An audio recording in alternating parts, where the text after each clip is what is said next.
নমস্কার বন্ধুরা, বাঙালি রান্নাঘরে আপনাদের সবাইকে স্বাগত। আজ আমি আপনাদের সাথে শেয়ার করব মশালা চিকেন রেসিপি। এই রেসিপি দেখার জন্য ভিডিওটি প্রথম থেকে শেষ পর্যন্ত দেখার অনুরোধ রইল।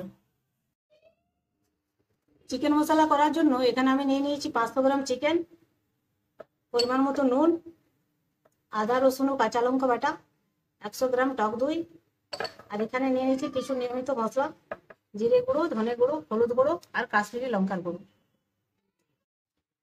এবার আমি চিকেনের মধ্যে সবকিছু দিয়ে চিকেনটা ম্যারিনেট করে রাখবো।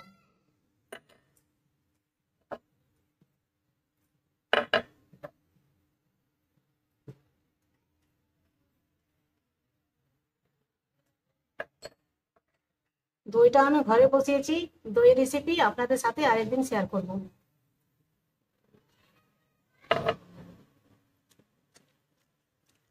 এইভাবে সবকিছু হাত দিয়ে ভালোভাবে মেখে আধ ঘন্টার জন্য ম্যারিনেট করে রাখতে হবে।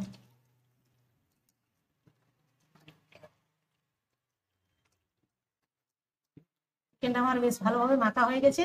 এবার আমি ঢেকে দিয়ে আধ ঘন্টার জন্য রেস্টে রেখে দেবো।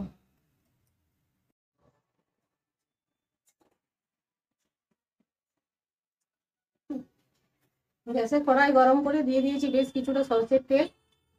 এবার দিয়ে দেবো কুচনো পেঁয়াজ। দুটো বড় বড় পেঁয়াজকে আমি আগের থেকেই পাতলা পাতলা কুচিয়ে রেখেছি।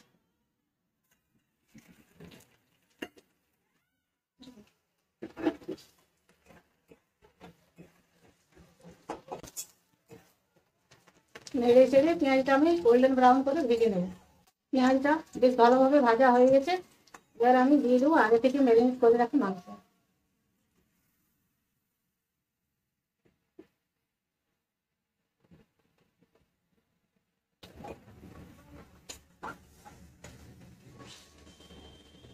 পেঁয়াজের সাথে মাংসটা বেশ ভালোভাবে মিশিয়ে নেব।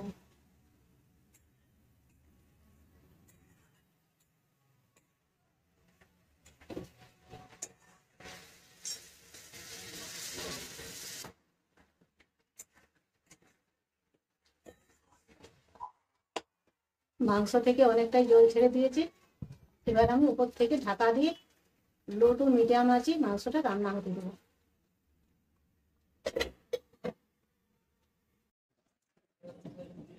মাঝে মধ্যে ঢাকা খুলে নেড়ে চেড়ে দিতে হবে, চিকেনটা যাতে তলাতে লেগে না যায়।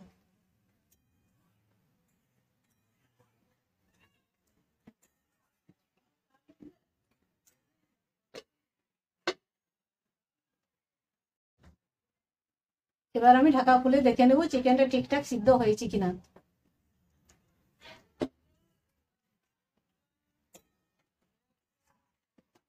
চিকেনটা আমার খুব সুন্দর সিদ্ধ হয়ে গেছে। আমি উপর থেকে দিয়ে দেবো ধনেপাতা কুচি।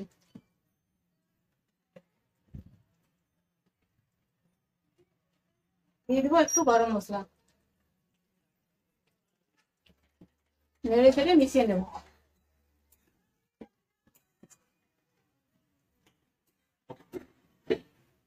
চিকেন আমার পরিবেশন করার জন্য একেবারে রেডি। আমার রান্না যদি আপনাদের ভালো লেগে থাকে তাহলে আমার চ্যানেলটি লাইক, কমেন্ট, শেয়ার ও সাবস্ক্রাইব করে আমার পাশে থাকার অনুরোধ রইল।